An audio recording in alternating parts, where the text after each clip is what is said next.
अस्सलाम वालेकुम and welcome to the smiling health cast on FM सेहत ज़िंदगी।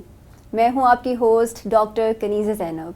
आज के एपिसोड में हम बात करेंगे एस्थेटिक डेंटिस्ट्री की। और जब बात आती है एस्थेटिक डेंटिस्ट्री की तो मेरे माइंड में सिर्फ एक ही डॉक्टर साहिबा आती हैं। She is endodontist, she is aesthetic dental consultant, she is HOD of operative dentistry at Lahore medical and dental college, और वो मेरी भी उस्ताद रह चुकी हैं। I was her student once. और आज मैं बहुत खुश हूँ क्योंकि आज मैं करूँगी उनसे सवालात। So let's welcome doctor Saima Razaq Khan. अस्सलाम वालेकुम। वालेकुम अस्सलाम। कैसी हैं आप? अल्लाह का शुक्र है। वैसे तो कॉलेज में आपने मेरे से बहुत सवाल किए हैं, लेकिन आज मेरी बारी। बिल्कुल सही है। तो डॉक्टर साइमा, मुझे बताएं कि एस्थेटिक डेंटिस्ट्री क्या है? एस्थेटिक डेंटिस्ट्री एक्चुअली कॉम्बिनेशन है मुख्तलिफ प्रोसीजर्स का, जिससे हम दांतों की अपीयरेंस और उनके डिफरेंट डिफेक्ट्स को दूर करते हैं। कोई भी पेशेंट अपने दांतों की अपीयरेंस से किसी तरह से भी सेटिस्फाई ना हो, चाहे वो उसकी गम्स की अपीयरेंस हो, दांतों का कलर हो, दांतों की शेप हो, या दांतों के दरमियान में गैप्स हों, तो उनको करेक्ट करने के लिए जो भी प्रोसीजर किए जाते हैं वो सब के सब एस्थेटिक डेंटिस्ट्री में आते हैं। तो क्या एस्थेटिक डेंटिस्ट्री के लिए कोई सूटेबल कैंडिडेट होता है या हर पेशेंट ही जो है वो ऑप्ट कर सकता है ट्रीटमेंट को? एस्थेटिक डेंटिस्ट्री एक्चुअली एक इलेक्टिव प्रोसीजर होता है, ये एक मैंडेटरी या एसेंशियल प्रोसीजर नहीं होता। इसके लिए सबसे पहले तो ये ज़रूरी है कि आपके दांत हेल्दी हों, और क्योंकि हेल्थ पहले आती है और एस्थेटिक्स उसके बाद आती है। So aesthetic dentistry procedure select करने से पहले we have to make sure कि दांत कम्प्लीटली हेल्दी हों। सेकेंडली, पेशेंट का लाइफस्टाइल ऐसा हो कि पेशेंट एस्थेटिक प्रोसीजर कराने के बाद उनको मेंटेन भी कर सके। सो अगर आपका लाइफस्टाइल जनरली ऐसा नहीं है कि आप उन प्रोसीजर्स की मेंटेनेंस के लिए टाइम और ट्रीटमेंट के लिए आ सकते हैं, तो उसके लिए आपको थोड़ा सा कंसिडर करना चाहिए कि आप एस्थेटिक डेंटिस्ट्री प्रोसीजर्स अवेल ना करें। क्योंकि अमूमन देखा जाता है कि बहुत यंग एज में जो पेशेंट्स हैं उन्होंने एस्थेटिक डेंटिस्ट्री की ट्रीटमेंट्स ऑप्ट की होती हैं। वेनियरिंग काफ़ी यंग एज पे करवा लेते हैं, तो क्या ये ठीक है? अच्छा, जैसे मैंने पहले कहा कि ये एक इलेक्टिव प्रोसीजर है, इसका टोटल जो डिसीजन मेकिंग है वो पेशेंट की नीड्स के ऊपर डिपेंड करता है, और पेशेंट और डेंटिस्ट दोनों ने मिलकर डिसाइड करना होता है कि क्या उनके लिए इस टाइम पे इस एज में ये प्रोसीजर कराना सही है या नहीं। कुछ मेरे पेशेंट्स भी मुझसे ये क्वेश्चन करते हैं। फॉर एग्जांपल, कुछ बच्चे होते हैं जिनके अंदर जेनेटिक इनामल के डिफेक्ट्स होते हैं, किसी का टूथ का कलर ख़राब होता है, किसी की टूथ की शेप ख़राब होती है, तो वो बच्चे जब स्कूल या कॉलेज में जाते हैं तो अपने पीयर्स से उनको बुलिंग फेस करनी पड़ती है और वो कॉन्फिडेंट नहीं होते। और अगर बच्चा ऐसी कोई सिचुएशन फेस कर रहा है तो इट्स बेटर कि instead of waiting for him to become an adult and तब उसका एस्थेटिक प्रोसीजर कराया जाए, आप उसका एस्थेटिक प्रोसीजर ज़रूर कराएं ताकि उसका कॉन्फिडेंस जो है वो ख़राब ना हो। सेकेंडली, जब एस्थेटिक प्रोसीजर्स के अंदर डिफरेंट ऑप्शंस होते हैं, कुछ जो होते हैं वो लेस कॉस्टली और लेस इन्वेसिव होते हैं। तो बहुत यंग पेशेंट्स के अंदर हम बहुत इन्वेसिव प्रोसीजर्स रिकमेंड नहीं करते, हम उनको लेस इन्वेसिव प्रोसीजर्स रिकमेंड करते हैं जिनके अंदर हम जो है चेंजेस कम से कम करते हैं, so that when they grow up and they change their mind of how they want their teeth to look or how they want their smile to look, they can opt for other options जो कि थोड़े से ज़्यादा invasive और ज़्यादा costly हो सकते हैं। तो अगर स्माइल मेकओवर की बात करें तो Hollywood smile is very common. हर कोई सेलिब्रिटीज़ जैसे दांत चाहता है। So what is Hollywood smile और ये ट्रीटमेंट किस तरह से किया जाता है? As you can tell from the name itself, Hollywood comes from the United States के, वहाँ पे इससे ये टर्मिनोलॉजी आई है हॉलीवुड फिल्म इंडस्ट्री से। सो उनके सेलिब्रिटीज़ ऑब्वियसली उनको कैमरा के लिए स्पेसिफिक स्माइल की रिक्वायरमेंट होती थी जो बहुत white, extremely white and extremely straight दांत होते हैं।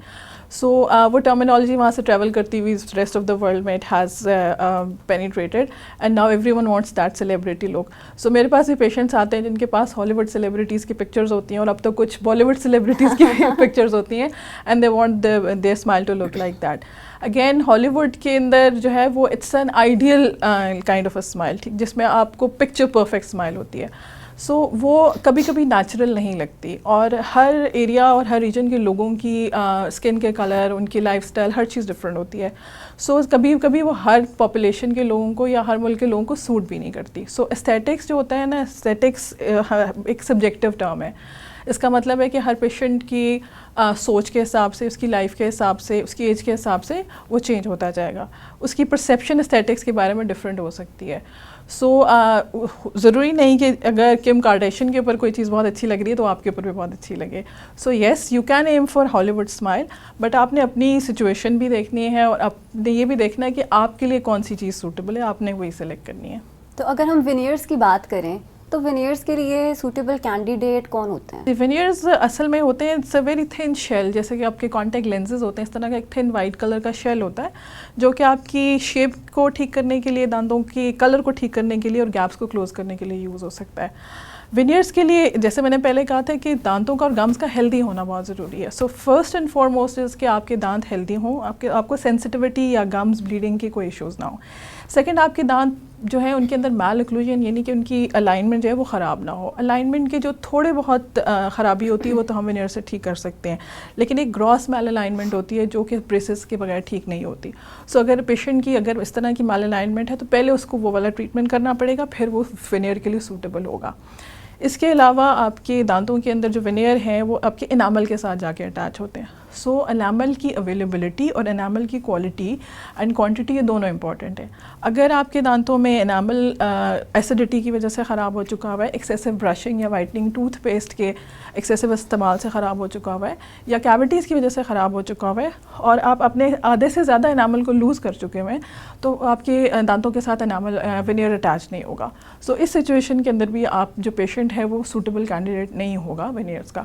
इसके अलावा वो सारे लोग जो कि बहुत मोटिवेटेड हैं to have a good appearance, जिनकी पब्लिक अपीयरेंसेस होती हैं, जो अगेन मैंने कहा अपनी ओरल हेल्थ को मेंटेन करने के लिए रेगुलर विजिट्स करने में बिल्कुल इंटरेस्टेड हैं, वो बिल्कुल सूटेबल कैंडिडेट्स हैं विनियर्स के लिए. तो क्या विनियर्स आर परमानेंट सोल्यूशन या इनकी कोई लाइफ शेल है? अच्छा, लिटरेचर में जो कोट की जाती है लाइफ इसकी दैट्स 15 to 20 ईयर्स जनरली के इतना लास्ट करते हैं. बट मैंने ये ऑब्ज़र्व किया है कि specially with the female patients वो बहुत जल्दी उनका माइंड चेंज होता है. So usually they come back to change the colour और द शेड और the shape of the veneer in 5 to 7 years. वो कहती हैं कि आगे इसको चेंज कर लें, एंड ऑल्सो रिप्लेसमेंट कॉमनली की जाती है. सो अगर आप कम्प्लीटली उनको मेंटेन करें, आपके दांतों में गैप्स मजीद नहीं हुए, आपने अपनी गम्स की हेल्थ को मेंटेन किया, कोई कैविटीज़ डेवलप नहीं हुई, एनामल डैमेज नहीं हुआ, तो आपके veneers up till 20 years last कर सकते हैं. It all depends upon maintenance, और अगर आप खुद से चेंज कराना चाहें तो आप कभी भी चेंज करा सकते हैं. तो क्या विनियर्स करने से पहले हर दांत की रूट कनाल की जाती है? जैसे कि क्राउन्स में अक्सर होता है कि क्राउन लगाने से पहले रूट कनाल डेंटिस्ट रिकमेंड करते हैं, तो क्या विनियर्स लगाने से पहले भी रूट कनाल कंपलसरी है? नहीं, बिल्कुल भी नहीं. ये एक मिसकंसेप्शन है कि विनियर्स के से पहले रूट कैनाल करनी ज़रूरी है. जैसे मैंने पहले कहा कि विनियर्स जो होते हैं वो एक बहुत थिन लेयर होती है, और जब थिन लेयर होती है उसके लिए हमें बहुत थोड़ी सी स्पेस चाहिए होती है. सो अगर हमें स्पेस हम ज़्यादा क्रिएट करने के लिए हमें रूट कैनाल करनी पड़े तो बेहतर है कि हम उसकी विनियर की बजाय क्राउन कर लें. सो अगर आप विनियर्स कर रहे हैं तो आपकी सूटेबिलिटी जो है वो इसी बात पर डिपेंड करती है कि आपको बहुत कम हिस्सा दांत का रिमूव करना पड़ेगा. सेकंड, क्योंकि विनियर ने एनामल के साथ आके अटैच होना है, तो अगर हम बहुत ज़्यादा उस क्राउन को ट्रिम कर देंगे तो एनामल तो सारा ख़त्म हो जाएगा, तो विनियर दांत के साथ अटैच नहीं होगा. कि अगर किसी ने उनके दांतों को बहुत ज़्यादा ट्रिम किया है तो they are not doing a veneer preparation, वो विनियर नहीं बना रहे, वो क्राउन बना रहे हैं. जी. तो विनियर्स की टाइप्स भी होती हैं, कुछ लैब मेड हैं, कुछ क्लिनिकल मेड हैं, तो दोनों में से कौन सा विनियर जो है इज़ रिकमेंडेड? क्योंकि अक्सर मैं देखती हूँ अब तो अमूमन सोशल मीडिया पे भी वीडियोस देखने को मिलती हैं कि वो चेयर साइड पे ही विनियर प्रेप करके तो बॉन्ड कर देते हैं. तो क्या वो विनियर जल्दी डिस्कलर नहीं होगा as compare to the lab veneer? अच्छा, ये 3 तरह के होते हैं. एक वो जैसे आप कह रही हैं कि जो चेयर साइड पे हम उसी वक्त बना के उसकी शेपिंग करके उसकी कंटूरिंग करके कॉम्पोजिट के साथ करते हैं, उसको हम डायरेक्ट विनियर्स कहते हैं, जो कि सेम मटेरियल होता है जो कि वाइट कलर की फिलिंग्स के अंदर यूज़ होता है. सेकंड टाइप होता है सेमी डायरेक्ट. सेमी डायरेक्ट के अंदर भी ऑलमोस्ट सेम मटेरियल यूज़ होता है, बट उसमें एक एक्स्ट्रा स्टेप ये होता है कि वो हमें लैब को भेजना पड़ता है. और थर्ड टाइप जो होती है वो होता है इनडायरेक्ट विनियर, जो सिरेमिक मटेरियल से बन सकता है. उसमें पोर्सलिन भी हो सकता है, उसमें ईमैक्स भी हो सकता है. सो इसी रेंज के अंदर इनकी कॉस्ट भी वेरी करती है. जो डायरेक्ट वाले हैं वो सब लीस्ट कॉस्टली हैं और इनडायरेक्ट पोर्सलिन वाले मोस्ट कॉस्टली हैं. सो डिस्कलरेशन जो होती है वो जो सबसे कम प्राइस वाले हैं, क्योंकि हमें पता है कि जितनी प्राइसी चीज़ होती है उतनी उसकी क्वालिटी अच्छी होती है, सो उसके अंदर हो सकती है। बट अगेन जितने भी कॉस्मेटिक प्रोसीजर्स हैं, चाहे वो डायरेक्ट हो, इनडायरेक्ट हो, किसी तरह के भी वेनियर्स हो, it all depends on maintenance and case selection. अगर डेंटिस्ट ने केस सिलेक्शन करते हुए ये नहीं देखा कि गम्स ब्लीड करते हैं पेशेंट के और उसको ट्रीट नहीं किया, और during the procedures gum bleed किए या आफ्टरवर्ड्स गम ने कंटिन्यू किया to bleed, they are going to cause discolouration. इसी तरह अगर पेशेंट ने अपने लाइफस्टाइल के अंदर चेंजेस नहीं की, जो कि यूजली बहुत कम पेशेंट्स कर पाते हैं, like smoking, excessive intake of coffee and Cokes and dark beverages, तो उसकी वजह से भी वो डिस्कलरेशन होगी। बट अगर क्वेश्चन ये किया जाए कि डायरेक्ट और इनडायरेक्ट में से किस में ज़्यादा होगी, तो ऑब्वियसली डायरेक्ट में ज़्यादा होगी। लेकिन डायरेक्ट का ये फ़ायदा होता है कि उसमें हमें टूथ को कम से कम ट्रिम करना पड़ता है, तो उसमें हमारे पास बहुत ज़्यादा ऑप्शंस होते हैं कि हम उसको क्विकली रिप्लेस भी कर सकें। लेकिन फिर मैं इस बात पे स्ट्रेस करूँगी कि जो भी प्रोसीजर कॉस्मेटिक डेंटिस्ट्री के अंदर कराया जाए, उसमें मेंटेनेंस बहुत इंपॉर्टेंट है। तो वेनियर्स में अक्सर पेशेंट से सुनने को मिलता है कि चाहिए उनके डेंटिस्ट ने मना किया है कि वेनियर से वो एप्पल बाइट नहीं कर सकते, कि वेनियर जो है वो जल्दी टूट जाएगा। हाँ। तो क्या ये सच है? नहीं, ये बिल्कुल सच नहीं है। देखिए जी, ये वेनियर की जो डेंटिस्ट की एक्सपीरियंस के ऊपर बहुत डिपेंड करता है, और जो मटेरियल यूज़ किया है उसके ऊपर बहुत डिपेंड करता है। अब जब आपने वेनियर को बहुत अच्छी तरह बॉन्ड कर दिया एनामल के पास, और आपकी केस सिलेक्शन इतनी अच्छी थी कि आपका वेनियर बहुत स्ट्रांगली अटैच हो गया दांत के साथ, और क्योंकि वो बहुत थिन लेयर है तो उसको एक्सेसिव लोड से बहुत ज़्यादा फ़र्क नहीं पड़ेगा। हाँ, कुछ एक्सट्रीम केसेस, आपने ये नहीं कि कोई लोहे की चीज़ें चबा लें तो ऑब्वियसली उससे ख़राब हो जाएगा, लेकिन नॉर्मल आपकी डेली लाइफ की जो डाइट है वो बिल्कुल वेनियर्स को ख़राब नहीं करती। सो कौन सा वेनियर जो है वो रिमूव होगा जो उसके नीचे टूथ की सपोर्ट नहीं होगी। सो जब डेंटिस्ट वेनियर को डिज़ाइन कर रहा होगा तो उसके दिमाग में ऑब्वियसली ये बात होगी कि मैंने इसको बहुत अच्छी सपोर्ट प्रोवाइड करनी है ताकि ये रिमूव ना हो। सो अगर जो डेंटिस्ट जिसकी एस्थेटिक डेंटिस्ट्री में ट्रेनिंग हुई हुई है और वो डेली बेसिस पे ये प्रोसीजर करता है, तो with experience they become very good at selecting a good case and then designing it. लेकिन अगर एक डेंटिस्ट जो महीने में या 2 महीने में एक केस करता है, तो ऑब्वियसली उनको कभी कभी भूल भी जाता है और कभी उनसे प्रॉपर केस सिलेक्शन नहीं हो पाती। सो उस सिचुएशन में ये हो सकता है कि एप्पल बाइट करने से वेनियर कैन कम ऑफ। इसी तरह एक और चीज़ है जो अक्सर सुनने को मिलती है कि वेनियर्स जो है वो आपके सिर्फ ऊपर के दांतों को लग सकते हैं, निचले दांतों को नहीं लग सकते, specially when we talk about incisors. तो क्या ये भी सच है? नहीं, ये भी बिल्कुल सच नहीं है। आपको पता नहीं कौन इन्फॉर्मेशन है। अक्सर घूम फिर के मरीज आते हैं ये पेशेंट्स के अंदर इस तरह की, it is very good that you are asking these questions ताकि ये लोगों के कॉन्सेप्ट्स क्लियर हो जाएं। अच्छा जी, वेनियर जो मैंने कहा ना, आप किसी किस्म के डेंटल डिफेक्ट्स हैं, कलर के हैं, शेप के हैं और स्पेसेस के हैं, वो आपने ठीक कर सकते हैं आप वेनियर्स के साथ। सो ज़रूरी नहीं कि वो सिर्फ ऊपर वाले दांतों में हो या फ्रंट वाले दांतों में, वो दांतों में कहीं भी हो सकते हैं। सो आज जब आप स्माइल करते हैं तो आपकी स्माइल में जितने भी दांत नज़र आते हैं उन सब पे वेनियर्स हो सकते हैं। और जो यूजुअली स्माइल मेकओवर का प्रोसीजर होता है उसमें हम पहले पेशेंट को कहते हैं कि वो स्माइल करे, और जब वो स्माइल करता है तो फिर डेंटिस्ट ऑब्जर्व करता है कि कितने दांत उसके विजिबल हो रहे हैं ड्यूरिंग वाइट स्माइल, और वो सारे के सारे स्माइल मेकओवर में इंक्लूड होते हैं जिनके ऊपर वेनियर्स लगाए जाते हैं। तो अगर स्माइल में मोलर्स भी विजिबल हो रहे हैं तो क्या हम मोलर्स पे क्राउन करेंगे या मोलर्स पे भी वेनियर होंगे? इट्स माई पर्सनल ओपिनियन कि आपको वेनियर्स ही करने चाहिए, क्योंकि वेनियर्स सिर्फ आपने एक साइड वाली सरफेस के ऊपर करने हैं। अनलेस पेशेंट की माल ओक्लूजन हो और उसके ऊपर एक्सेसिव लोड्स आ रहे हैं तो फिर आपको क्राउन करना चाहिए। लेकिन अगर वो उसकी नॉर्मल बाइट है और उसने एक्सेसिव लोड्स नहीं पड़ने उस वेनियर के ऊपर, तो फिर कोई ज़रूरत नहीं है कि आप बहुत एक्स्ट्रा टूथ को कट ऑफ करें और उसके ऊपर फिर क्राउन लगाएं। तो अगर एस्थेटिक डेंटिस्ट्री की बात करें तो क्या ये मिथ है कि एस्थेटिक डेंटिस्ट्री सिर्फ दांत की एस्थेटिक्स को या लुक्स को फोकस करती है, not the functions? Her problem के लिए एस्थेटिक डेंटिस्ट्री नहीं होती, कुछ प्रॉब्लम्स के लिए होती है। कुछ एस्थेटिक प्रॉब्लम्स आपके फंक्शन को भी अफेक्ट करते हैं। फॉर एग्जांपल, अगर दांतों में गैप्स हैं और उसमें खाना फंस रहा है, फूड इम्पैक्शन हो रही है, that is a big functional problem. तो जब आप वेनियर से उस गैप को क्लोज करेंगे तो वो ऑटोमेटिकली प्रॉब्लम ख़त्म हो जाएगी। इसी तरह एक और प्रोसीजर जो हम एस्थेटिक्स में करते हैं, that is gum grafting and plastic surgery of your gums. अगर गम्स के अंदर भी फूड पैक हो रहा है या पेशेंट को इरिटेशन हो रही है, अगर प्लास्टिक सर्जरी से हमने उसको ठीक कर लिया है तो पेशेंट की लाइफ बड़ी कंफर्टेबल हो जाएगी। मोस्टली पेशेंट गम इन्फेक्शन की वजह से मीट को अवॉइड करते हैं, सो अगर वो they can eat meat afterwards तो ऑब्वियसली उनका फंक्शन इंप्रूव हो जाएगा। इसी तरह अगर सेंसिटिविटी है और आपने टूथ की सर्फेस को कवर कर दिया है और उसको इंसुलेट कर दिया और patient is not having sensitivity any more, again आपने उसका फंक्शन रिस्टोर कर दिया। So case to case depend करता है, ये एस्थेटिक्स और फंक्शन दोनों को ट्रीट कर सकता है। ये सिर्फ एक कम्प्लीटली एस्थेटिक्स प्रोसीजर नहीं होता कि जिसमें सिर्फ हम लुक्स को चेंज करते हैं। ऑब्वियसली लुक्स के साथ साथ हम बाकी चीज़ों को भी देखते हैं। अगर हमारे दांत अपना खाने का जो उनका फंक्शन है बेसिक जिसके लिए नेचर ने उनको बनाया वो परफॉर्म ना कर सकें और देखने में बहुत अच्छे लग रहे हो तो वो लुक बिल्कुल या उनकी जो परफेक्ट लुक है वो किसी काम की नहीं है। So function always comes first, और डेंटिस्ट जो मेकओवर डिज़ाइन कर रहा होता है वो पहले फंक्शन को अपने दिमाग में रखता है, उसके बाद एस्थेटिक्स को। अच्छा, अगर मसूड़ों की बात करें तो मसूड़ों का काला होना, डिस्कलरेशन जो पेशेंट्स को होती है, इसका क्या ट्रीटमेंट ऑप्शन है? अगेन डिस्कलरेशन जो होती है मोस्टली या तो स्मोकर्स के अंदर होती है या यंग फीमेल्स एंड मेल्स के अंदर जेनेटिक रीजंस के अंदर होती है, हार्मोनल इम्बैलेंसेस की वजह से हो सकती है। कुछ फैमिलीज़ के अंदर it runs in the families. Lip की भी डिस्कलरेशन रहती है, गम्स की भी डिस्कलरेशन होती है। सो बेसिकली ये जो डिस्कलरेशन होती है ये आपकी जो गम्स की ऊपर वाली लेयर होती है उस तक लिमिटेड होती है। तो जो इसका ट्रीटमेंट है वो बेस करता है कि हमने ऊपर वाली लेयर को रिमूव करना है। अब रिमूव करने के लिए हमारे पास सर्जिकल ऑप्शन भी है जिसमें हम सर्जिकली उसको रिमूव कर सकते हैं या लेज़र के थ्रू उसको रिमूव कर सकते हैं, और जब वो हील होती है तो वो दोबारा आपका नेचुरल पिंक कलर के अंदर हील होती है। लेकिन इसमें अगेन ये प्रॉब्लम होती है कि हम जिस भी इस तरह की कंप्लेन को ट्रीट करें उसका जो रूट कॉज है अगर हम उसको ठीक ना करें तो डिस्कलरेशन दोबारा हो जाएगी। किसी का अगर हार्मोनल इम्बैलेंस है और वो ट्रीट नहीं हुआ और उसकी गम्स के अंदर पिगमेंटेशन हुई थी, उसने लेज़र करा लिया या सर्जिकल प्रोसीजर करा लिया तो वो दोबारा हो जाएगी। स्मोकर्स ने अगर स्मोकिंग नहीं क्विट की तो वो डिस्कलरेशन भी कुछ अर्से के बाद वापस आ जाएगी। सो रीज़न को और जो प्रॉब्लम है दोनों को इकट्ठा ट्रीट करना ज़रूरी है।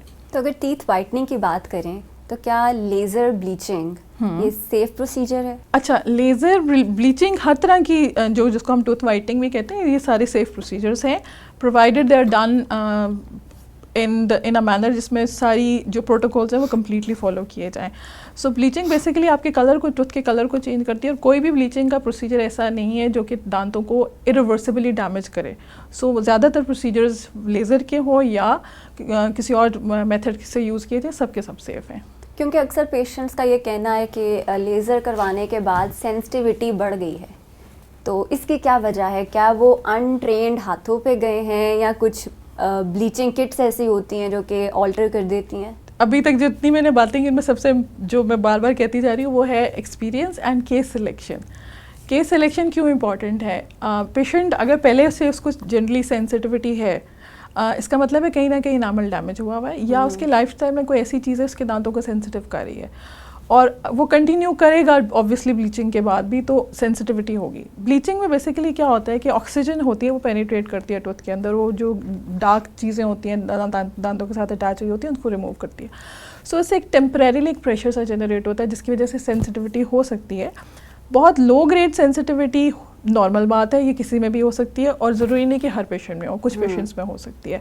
लेकिन अगर पहले से सेंसिटिविटी है या आपका इनामल डैमेज हुआ हुआ है तो फिर आपको ब्लीचिंग नहीं करानी चाहिए। सो अगेन जब आपका डेंटिस्ट आपके दांतों को एग्जामिन करेगा तो उसको देख के पता चल जाएगा कि क्या ये पेशेंट सूटेबल कैंडिडेट है वाइटनिंग के लिए या नहीं।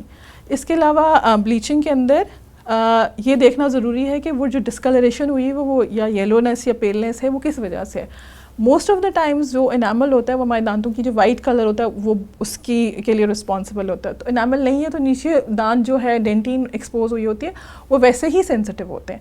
तो उसमें जब आप ब्लीचिंग करेंगे तो उसके दो नुकसान होते हैं। एक तो ये कि डेंटिन की ब्लीचिंग करने के बाद बहुत जल्दी वो वाइट कलर ख़त्म हो जाता है और दोबारा दांत पेल हो जाते हैं। Second, obviously they are going to become sensitive. So again case selection important है। डेंटिस्ट के लिए ज़रूरी है कि वो अच्छी तरह पहले एग्जामिन कर ले और फिर पेशेंट को प्रिस्क्राइब करे वाइटनिंग। तो जो दांतों के ऊपर वाइट स्पॉट्स होते हैं जी, अमूमन कहा जाता है कि ये कैल्शियम की कमी है जबकि वो फ्लोरोसिस है।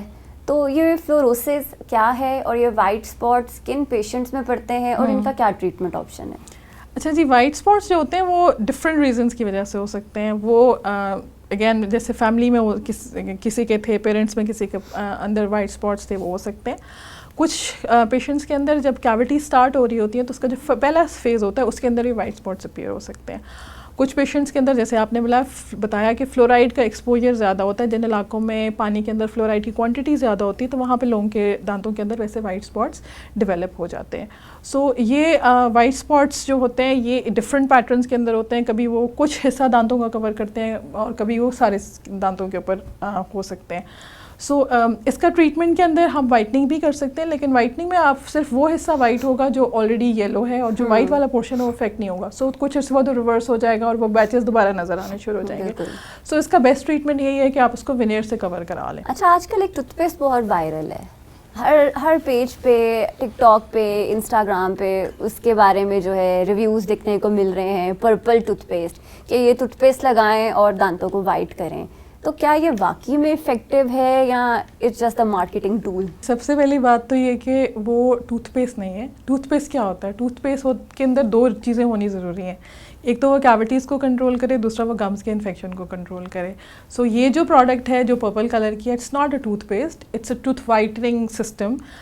उसमें इनमें से दोनों में से कोई चीज़ नहीं है। सेकेंडली के दांत का कलर जो है वो वाइट करने के लिए बेस्ट ऑप्शन जो डेंटल ऑफिस के अंदर वाइटनिंग होती है वही है। ये टेम्परेरीली दांतों के साथ अटैच हो जाता है। सो एक डाई है, it's kind of a dye. वो आपको एक इल्यूजन देता है कि आपके दांत वाइट हो गए।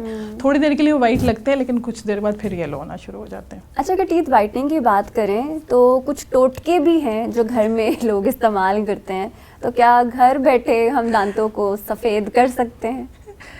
अच्छा, घर में मोस्टली लोग जो हैं लेमन, बेकिंग सोडा इस तरह की चीज़ें इस्तेमाल करना पसंद करते हैं, क्योंकि घर में जो भी ये करेगा वो डेंटिस्ट नहीं है। सो उनको नहीं पता कि जो दांत का कलर ख़राब हो रहा है वो किस वजह से हो रहा है। मोस्टली जैसे मैंने बताया, दांत का कलर एनामल के ख़त्म होने से ख़राब होता है, या कैविटीज़ की वजह से ख़राब होता है, या कोई डिफेक्ट होता है एनामल का उसकी वजह से ख़राब होता है। तो आप टेम्परेरीली दांतों को वाइट तो करेंगे, लेकिन उसके साथ साथ आपके टूथ की जो सबसे वैल्यूएबल चीज़ है जो आपका एनामल है आप वो लूज़ करते जाएंगे। और उसके नतीजे में थोड़ी देर के बेनिफिट की रिजल्ट में आपको मिलेगी सेंसिटिविटी, आपको मिलेगी परमानेंट डिस्कलरेशन। क्योंकि ये सारी चीज़ें ये क्या करती हैं कि एनामल को एब्रेड करती हैं, डिज़ोल्व करती हैं। जैसे कि एसिड्स होते हैं जो कि लेमन के अंदर होता है, वो एसिड जो है एनामल को डिज़ोल्व करता है। इसी तरह चारकोल पेस्ट आजकल बहुत पॉपुलर है वो, और इस तरह जो बेकिंग सोडा है वो क्या करते हैं कि बहुत एग्रेसिवली रब करते हैं दांतों को। सो जो उसकी रगड़ होती है उससे टेम्परेरीली वो ऊपर वाली लेयर तो उतर जाती है, लेकिन कुछ अर्से के बाद क्योंकि वो रफ़ हो गया तो रफ़ टूथ या रफ़ एनामल जो होता है वो पिगमेंट्स को और ज़्यादा अट्रैक्ट करता है, तो वो पहले से ज़्यादा पेल हो जाते हैं। तो इस वजह से उसके दो साइड इफ़ेक्ट्स होते हैं, सेंसिटिविटी एंड मोर डिस्कलरेशन। सो ये बिल्कुल भी सूटेबल मेथड्स नहीं है और इनको आप बिल्कुल शॉर्ट टर्म यानी कि 1 या 2 दफ़ा यूज़ करें, इसके अलावा बिल्कुल यूज़ ना करें। तो कौन सी टूथपेस्ट है जो पेशेंट्स को ऑप्ट करनी चाहिए? ऐसे कौन से इंग्रेडिएंट्स जो हैं हमें सिलेक्ट करने चाहिए जब हम टूथपेस्ट खरीदने जा रहे हैं? जी। क्योंकि अमूमन लोग जो है वो प्राइस देख के टूथपेस्ट यूज़ करते हैं। जी बिल्कुल सही बात है, लोग प्राइस के बारे में बहुत कॉन्शियस होते हैं, लेकिन आपने देखना है कि जैसे मैंने बताया टूथपेस्ट के 2 ही काम है, या तो वो आपको कैविटी से बचाए या आपको गम इन्फेक्शन से बचाए। सो अगर आपके दांतों में कैविटीज़ और गम इन्फेक्शन नहीं है तो आप कोई सा भी टूथपेस्ट यूज़ कर लें, क्योंकि टूथपेस्ट जो है उसने क्लीनिंग के लिए आपको एक डिटर्जेंट प्रोवाइड करना है ताकि ब्रशिंग इफेक्टिवली हो सके। सो अगर आपके दांतों में कैविटीज़ हैं तो आपको ऐसा टूथपेस्ट सेलेक्ट करना चाहिए जिसमें फ्लोराइड है, और अगर आपके दांतों में गम इन्फेक्शन है तो जो स्पेसिफिकली गम्स की ट्रीटमेंट के लिए टूथपेस्ट है वो डेंटिस्ट से प्रिस्क्राइब करके आपको यूज़ करने चाहिए। इस तरह के टूथपेस्ट जो कि मेडिकेटेड होते हैं वो आपने लॉन्ग टर्म या इंडेफिनेटली यूज़ नहीं करने। सो डेंटिस्ट के पास जाने का दोबारा से ये फ़ायदा होगा कि वो आपको बताएगा कि आपने ये टूथपेस्ट दिन में कितनी दफ़ा यूज़ करना है और कितने अरसे के लिए यूज़ करना है। अगर आपके दांत हेल्दी और आप एक ऐसा टूथपेस्ट लेना चाहते हैं जो कि पूरी फैमिली इस्तेमाल करे, तो ऐसा हर टूथपेस्ट जिसके अंदर कंप्लीट फैमिली टूथपेस्ट या टोटल कैविटी प्रोटेक्शन इस तरह की चीज़ें लिखी हों, वो वाले टूथपेस्ट आप यूज़ कर सकते हैं जो आपको प्रोटेक्ट करेंगे फ्यूचर में कैविटी से और गम इन्फेक्शन से। क्योंकि हमारे यहाँ प्रैक्टिस में अक्सर पेशेंट्स तब आते हैं जब दांत में दर्द होता है या इन्फेक्शन हद तक फैल चुका होता है और सेंसिटिविटी भी इंतहा की होती है, बट वो घर बैठे ही कुछ टूथपेस्ट का इस्तेमाल कर रहे होते हैं सेंसिटिविटी को क्योर करने के लिए। तो अगर सेंसिटिविटी की बात करें तो क्या ट्रीटमेंट ऑप्शंस हैं जो पेशेंट्स को ऑप्ट करनी चाहिए? सेंसिटिविटी, पहले तो रीज़न कि जो रीज़न है जिससे सेंसिटिविटी होती है वो उसको रिमूव करना है। मोस्टली रीज़न होती है कुछ लोगों के गैस्ट्रिक प्रॉब्लम्स होते हैं, उसकी वजह एसिडिटी की वजह से वो एसिड आपके एनामल को डिज़ोल्व कर रहा होता है। तो अपने गैस्ट्रोएंटरोलॉजिस्ट को कंसल्ट करें, उस प्रॉब्लम को ट्रीट कराएं। इस सेंसिटिविटी की ट्रीटमेंट जो होती है वो टॉपिकल जो चीज़ें ओवर द काउंटर अवेलेबल होती हैं, जैसे फ्लोराइड जेल्स वगैरह, पेस्ट वगैरह, उससे स्टार्ट होती हैं and it comes to finally veneering और क्राउनिंग, जिसमें आप इनामल इतना डैमेज हो चुका है कि वो प्रोडक्ट्स लगाने से उसकी सेंसिटिविटी ठीक नहीं हो सकती, तो फिर हम उसको इनामल की जगह पे रिप्लेसमेंट देनी पड़ती है या उस टूथ को कवर करना पड़ता है ताकि उस पर कोई लिक्विड जाके उसको सेंसिटिव ना कर सके। सो इट डिपेंड्स कि टूथ कितना डैमेज हुआ और सेंसिटिविटी का कॉज क्या है। सो आप फ्लोराइड जेल्स होते हैं, वार्निशेस होते हैं, टूथपेस्ट होते हैं, माउथ वॉशेज़ होते हैं, आपका डेंटिस्ट जो भी प्रिस्क्राइब करे आप वो यूज़ करें। और वो हमेशा डेंटिस्ट जो है वो सबसे लीस्ट कंजर्वेटिव चीज़ से यूज़ करे, स्टार्ट करेगा, वो आपको टूथपेस्ट या माउथ वॉश ही बताएगा। और अगर उससे ठीक ना हुआ तो फिर आपको वार्निश की तरफ लेके जाएंगे, अगर उससे भी ठीक ना हुआ तो आपको कोई फिलिंग मटीरियल या विनियरिंग बता देंगे, और अगर फिर भी ना हो तो फिर आपको क्राउन्स या रूट कैनाल्स की तरफ लेके जाएंगे। सो जैसे जैसे डैमेज बढ़ता जाएगा वैसे वैसे सेंसिटिविटी बढ़ती जाएगी और वैसे वैसे ट्रीटमेंट भी कंजर्वेटिव से ज़्यादा एक्सटेंसिव में चला जाएगा।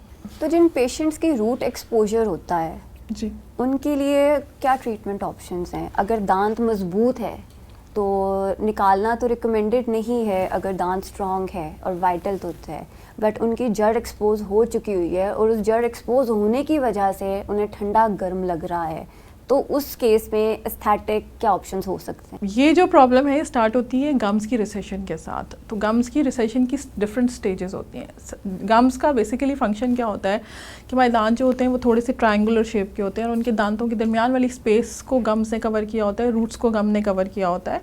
सबसे पहले तो जब ये रिसेशन स्टार्ट होती है तो दांतों के दरमियान में वो ट्रायंगुलर सी स्पेसेस आनी शुरू होती हैं जिनको हम ब्लैक ट्रायंगल्स कहते हैं, और आहिस्ता आहिस्ता फिर आपके दांत का बाकी हिस्सा और रूट एक्सपोज होना शुरू हो जाती है। ये गम इन्फेक्शन की वजह से भी हो सकता है और ये किसी इस तरह की मैकेनिकल चीज़ से, जैसे बहुत ज़ोर से ब्रशिंग करना या कोई आपके दांत में ऐसा प्रोसीसिस लगा हुआ है जो कॉन्स्टेंटली वहाँ पे जाके गम को आपके ट्रॉमा दे रहा है, तो उसकी वजह से भी गम रिसीड कर सकता है। सो पहले तो आप देखेंगे कि क्या कॉज है जिसकी वजह से ये प्रॉब्लम हो रही है। जो पहली स्टेज है जिसके अंदर सिर्फ वो ब्लैक ट्रायंगल्स होते हैं, तो उसको हमें कुछ करना यूजुअली नहीं पड़ता और इसके लिए आजकल बहुत अच्छा सोल्यूशन आया हुआ है जो कि फिलर्स, जो डर्मल फिलर्स होते हैं, हाइलुरोनिक एसिड, उसको हम उस गम के अंदर इंजेक्ट करके उस स्पेस को दोबारा फिल कर सकते हैं। लेकिन जैसे जैसे गम और नीचे आता जाएगा तो वैसे वैसे ट्रीटमेंट ऑप्शंस चेंज होते जाएंगे। अगर थोड़ा सा एरिया रूट का है और एक्सपोज हुआ है और सेंसिटिविटी हो रही है तो आप उसको सिर्फ सेंसिटिविटी को कंट्रोल करेंगे। अगर ज़्यादा एरिया एक्सपोज हो गया तो उसके अंदर हो सकता है कि आपको फिर पेरिडोंटल प्लास्टिक सर्जरी, जैसे मैंने कहा था, या ग्राफ्टिंग, इस तरह के कुछ प्रोसीजर्स करके गम को दोबारा वहाँ पे लाना पड़े। गम और इनामल अगर एक दफ़ा डैमेज हो जाए तो वो रीग्रो नहीं करते, सो हमेशा हमें उसको रिप्लेस करना पड़ता है। इनामल डैमेज हो गया तो आपने विनियर से रिप्लेस किया या क्राउन से रिप्लेस किया, इसी तरह गम डैमेज हो गया तो आपने उसको ग्राफ्ट लगा के किसी दूसरी जगह से गम को कट करके उस जगह पे सर्जिकली प्लेस करना पड़ेगा ताकि फिर उसको कवरेज दी जा सके। तो गम रिसेशन से बचने के लिए क्या स्केलिंग बहुत ज़रूरी है? स्केलिंग एक तरीका है जिससे गम रिसेशन बच सकती है, लेकिन स्केलिंग जो है वो जो टार्टर या कैलकुलस है जो कि गम्स को इन्फेक्शन कर रहा है और फिर आपकी रूट को, आपकी गम को, आपकी बोन को डैमेज कर रहा है, उसको कंट्रोल करेगा। लेकिन अगर स्केलिंग कराने के बाद पेशेंट ने फिर घर जाके वाइटनिंग पेस्ट यूज़ किया और बहुत हार्ड ब्रश यूज़ किया तो फिर रिसेशन कंट्रोल नहीं होगी। So it's going to be a complete package of what you want to give your patient, कि उसने अपनी ब्रशिंग को भी, हैबिट को भी कंट्रोल करना है और उसने अपनी मेंटेनेंस या स्केलिंग या क्लीनिंग भी करानी है। अच्छा, इसमें ब्रशिंग में एक और बात ये भी है कि जो कुछ लोग होते हैं जो बहुत एग्रेसिवली ब्रश करते हैं, अपनी हैंड की फोर्स को और मूवमेंट को नहीं कंट्रोल कर पाते। सो ऐसे पेशेंट्स के लिए बेहतर होता है कि वो इलेक्ट्रिक टूथ ब्रश यूज़ करें, क्योंकि इलेक्ट्रिक टूथ ब्रश जो अच्छी क्वालिटी के होते हैं उनके अंदर ये ऑप्शन होता है कि जब आप बहुत एक्सेसिव फोर्स लगाते हैं तो उसमें बीप आती है या वो रुक जाता है। सो उससे पेशेंट को पता चल जाता है कि वो बहुत ज़्यादा फोर्स से ब्रश कर रहा है, तो मैनुअल टूथ ब्रश से बेहतर होता है कि ऐसा टूथ ब्रश यूज़ किया जाए।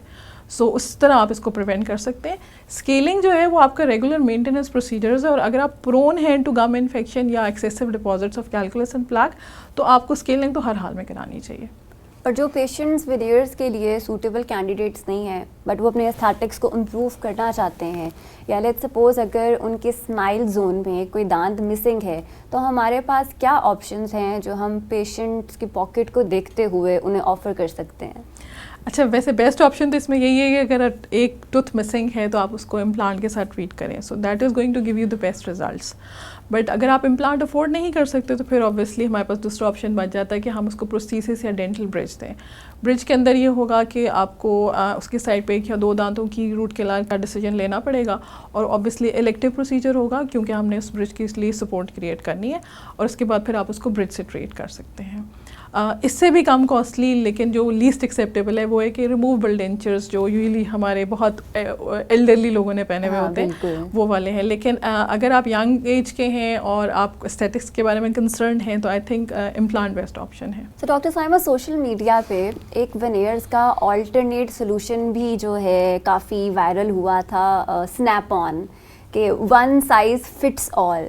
तो क्या ये वाकई में इफ़ेक्टिव है कि एक ही ट्रे हम ऑर्डर करें और वो हर कोई पहन सके, क्योंकि डेफिनेटली हर एक का दांत और हर एक का स्ट्रक्चर डिफरेंट है। तो ये स्नैप ऑन किस तरह से काम करते हैं, या ये बिल्कुल एक फेक ट्रीटमेंट है? इसका सिंपल जवाब यही है कि अगर आप किसी कपड़ों के स्टोर में जाएं, वहाँ पे सिर्फ एक ही साइज़ हो, तो क्या सब लोग वो साइज़ ले सकते हैं?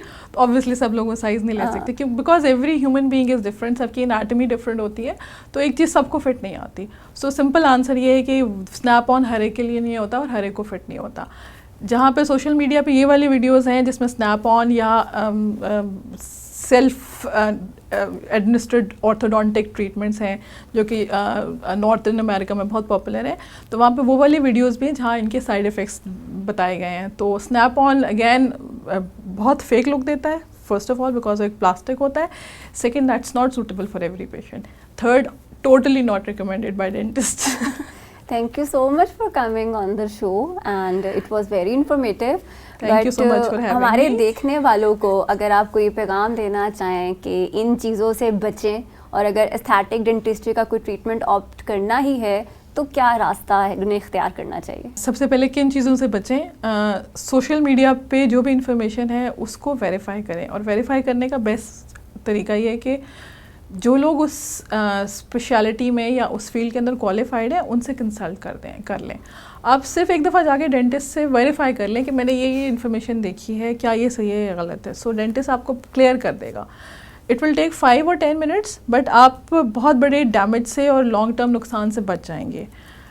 सेकेंड, अगर किसी ने एस्थेटिक डेंटिस्ट्री का ट्रीटमेंट लेना है तो अगेन आप एक कंसल्टेशन अपॉइंटमेंट ज़रूर रखें, और हमेशा ये देखें कि जो डेंटिस्ट आप चूज़ करें अपने एस्थेटिक ट्रीटमेंट के लिए वो एस्थेटिक डेंटिस्ट्री के अंदर क्वालिफाइड है या नहीं। उनके सोशल मीडिया पे या उनके क्लिनिक के अंदर before and after cases obviously होंगे, उनके पास कैटलॉग्स होंगे बिफोर एंड आफ्टर केसेस के। उनसे पूछें कि आप अपने केसेस के रिजल्ट्स हमें दिखाएं, और अगर आपको वो केसेस के रिजल्ट्स अच्छे लगते हैं तो फिर आप ज़रूर चूज़ करें कि आप उस डेंटिस्ट से ट्रीटमेंट कराएं। थर्डली, आप अगर सेटिस्फाइड नहीं है तो this is your right to take second और थर्ड ओपिनियन। तो आप हमेशा जाके किसी और डेंटिस्ट से भी वो वेरीफाई करें या कंसल्ट करें कि मेरे डेंटिस्ट ने मुझे ये बताया है, तो आपके ख्याल में क्या ऑप्शन होने चाहिए। क्योंकि अगेन ये एक सब्जेक्टिव है और एस्थेटिक्स की हर डेंटिस्ट के जो कॉन्सेप्ट्स हैं वो डिफरेंट हो सकते हैं, तो हो सकता है कि दूसरा डेंटिस्ट आपको कोई डिफरेंट और बेहतर ऑप्शन दे दे। So it's always better to take a second opinion if you are confused या आपसे डिसीजन मेकअप नहीं हो रहा। थर्ड, आजकल जो लेटेस्ट एडवांसमेंट्स हैं डेंटिस्ट्री के, उसमें एक बहुत बड़ा फ़ायदा ये है कि हमारे पास सॉफ्टवेयर्स आ गए और हम कोई भी ट्रीटमेंट करने से पहले पेशेंट को दिखा सकते हैं कि इसके ट्रीटमेंट के बाद पेशेंट की अपीयरेंस कैसी हो जाएगी। सो पेशेंट जो है वो पिक्चर लेके अपने फैमिली को दिखा सकता है, अपने फ्रेंड्स को दिखा सकता है, सब लोग जिनकी ओपिनियन उनके लिए मैटर करती है उनसे डिस्कस कर लें और उसके बाद फिर अपना डिसीजन मेक करें। So very important to take your time before deciding. बिल्कुल जंप ना करें फ़ौरन ट्रीटमेंट स्टार्ट करने पे। डेंटिस्ट को भी चाहिए कि वो पेशेंट को पुश ना करें to make a decision. So both of them should take their time and think and then come to a common ground कि ये हमारा गोल है ट्रीटमेंट का और इसको हमने ये प्रोसीजर्स करके अचीव करना है। थर्ड, जो आपकी गम्स होते हैं या बॉडी के अंदर कोई भी टिश्यू है, आप किसी किस्म का भी ट्रीटमेंट करें, इसकी प्रेडिक्टेबिलिटी थोड़ी सी वेरी करती है फ्रॉम पेशेंट टू पेशेंट। सो मेरा गम अगर बहुत जल्दी हील कर रहा है या मेरी बोन जल्दी हील कर रही है, हो सकता है आपकी देर से हील करे, या मेरे गम का कलर ब्लीचिंग करने के बाद सर्जरी करने के बाद डिफरेंट आए, सर्जरी के बाद गम हीलिंग के रिजल्ट्स डिफरेंट आए, तो थोड़ा कुछ परसेंटेज ऑफ रिजल्ट्स डिफरेंट भी हो सकती है। सो ये बहुत इंपॉर्टेंट है। थर्ड, बहुत ज़्यादा आइडियलिस्टिक ना हो क्योंकि जो आइडियल चीज़ें होती हैं वो सिर्फ मूवीज़ के अंदर होती हैं। सो आपकी जो एक्सपेक्टेशंस हैं फ्रॉम एस्थेटिक डेंटिस्ट्री वो रियलिस्टिक होनी चाहिए। आप अगर बहुत आइडियल एक्सपेक्टेशंस लेके जाएंगे तो हो सकता है कि वो मेकओवर के बाद आपका के जो रिजल्ट्स हैं वो उस पर पूरे ना उतरें। सो ये 3-4 चीज़ें अपने दिमाग में रखें। बिल्कुल कि सेल्फ सजेशन बिल्कुल ना पेशेंट्स करें, अपने डेंटिस्ट को सुने, और जब पेशेंट इन्वेस्ट कर रहे हैं तो think and choose your dentist wisely. Exactly, and take your time. Thank you so much doctor Saima. उम्मीद है आपको हमारा आज का पॉडकास्ट पसंद आया होगा। मिलते हैं आपसे नेक्स्ट एपिसोड में। लाइक एंड सब्सक्राइब करना ना भूलिएगा। अपना ख्याल रखिएगा। अल्लाह हाफिज़।